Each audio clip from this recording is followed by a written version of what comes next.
Oh, tandaan. Claire. Charm naman kasi ba't pinaya mo yung kaibigan mong lasing? Tigil. Kuya, umayos ka Tandaan. na dyan, mami mo. Ha? Dyan, mami mo?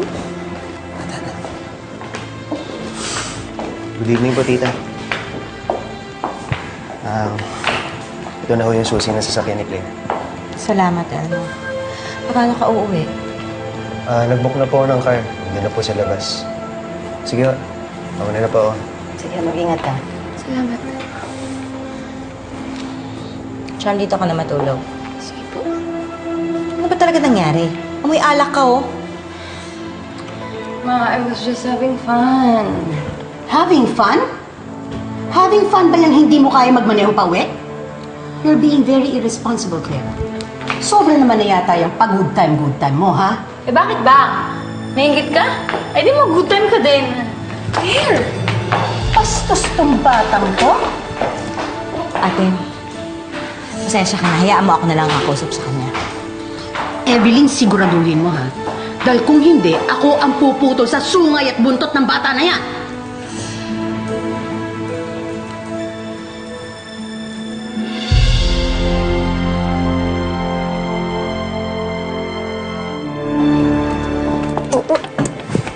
Claire, tahan-tahan.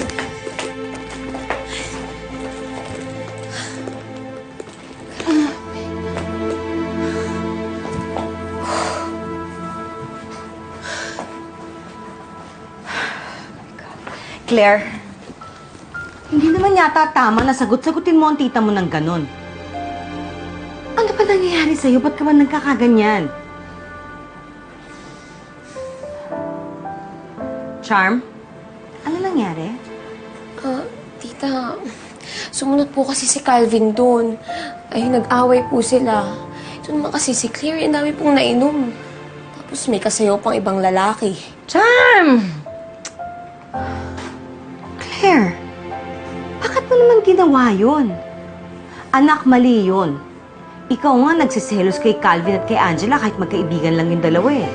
Naman, isa naman ito naon eh. Tapos ngayon gagalit sa pag ginawa ko din sa kanya. So yun ang ginagawa mo?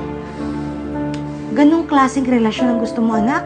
Yung nagagantihan lang kayong dalawa? Naman eh, basta nakakainis siya. Kasi nuuna pa niya Angela na yun kaysa sa akin.